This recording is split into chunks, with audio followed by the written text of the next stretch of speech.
Hi everyone, this is going to be my presentation for the research that I did. It's really literally just me recording me talking on my phone, because I swear I tried Zoom and all that other stuff, and I was going to make a PowerPoint even though I know it's headed to not make one, but technology has just not been on my side lately. Anyways, so I'm switching between I have my introduction section put up. So I basically looked at the representation in the show Big Mouth, particularly looking at the puberty, gender, race, and sexuality.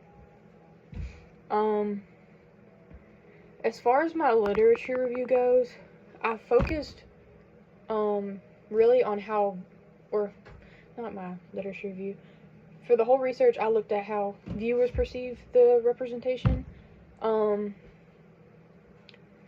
As far as my literature review goes, I looked at a lot of that stuff from a scholarly standpoint, like Bredstrom, not sure I'm pronouncing that right, and Branch. I'm terrible at pronouncing things. Anyways, scholars like that emphasize that media plays a major role in shaping self-perception, particularly during adolescence. The show's theme intersect with things like heteronormativity, gender identity, code switching, cultivation theory, all this stuff, which cultivation theory explains that long-term media exposure shapes beliefs and reinforces stereotypes based on what we see shown in the media. Anyways, the aim of my research was to close the gap in media studies in which that we acknowledge that what we see on screen can offer both validation and confusion, which I didn't get to go, unfortunately, too much in depth about that into my conclusion, which I probably will edit and do that more for my final paper. As far as methods go, I mean, we really all had to do interviews. I tried to do structured interviews where I asked the same questions, like who is your favorite character, who do you identify with, how did you feel about the sexuality being shown, whatever. But I found that some people didn't really understand the questions I was asking. Like, I know I had one participant where I had to, like, not dumb down the questions, but really simplify what I was asking. Which kind of was a struggle at some points. But anyways, as far as procedure goes, I really just... Unfortunately, I did convenience. I just got people I knew that watched it, which is not the most valid and reliable way to do it. But basically, I just got them, and it was either in person, on the phone, whatever, sat them down, did an interview. Most of them were very short. Not very short, like 5-ish minutes. Some of them were longer, and for the sake of including it into my paper that I sent Dr. Shutterly, I did cut out unnecessary stuff where they were asking, like, clarification and all that good stuff.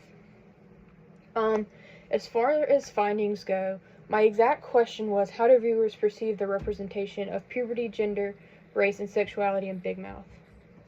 The three themes I found,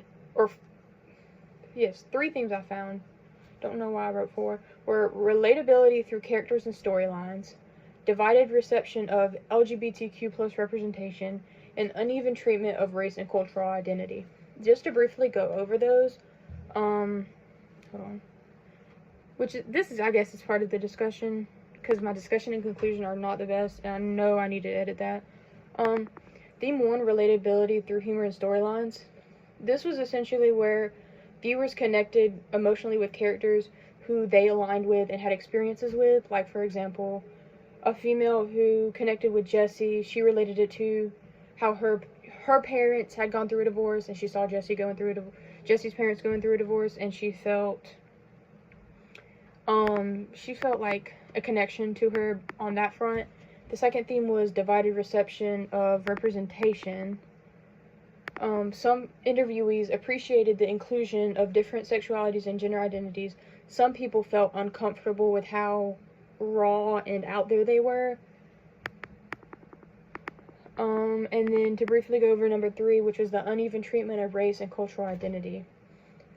While there were instances where people appreciated the representation as far as like Missy and Devon go, a lot of them actually stated that the earlier seasons didn't really focus on race like that. Like, I mean, there was like jokes here and there about Devon being attached to Devin and him following her every order, and it just wasn't that good in the early seasons, and a lot of people noticed that.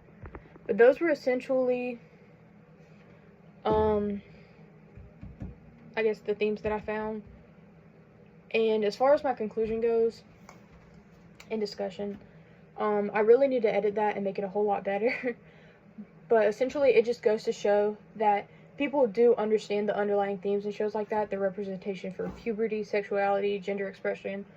But sometimes too much is not a good thing. Like, a lot of people were like, oh yeah, I see that, I like that, but it's also too much for me to like. And so, yeah.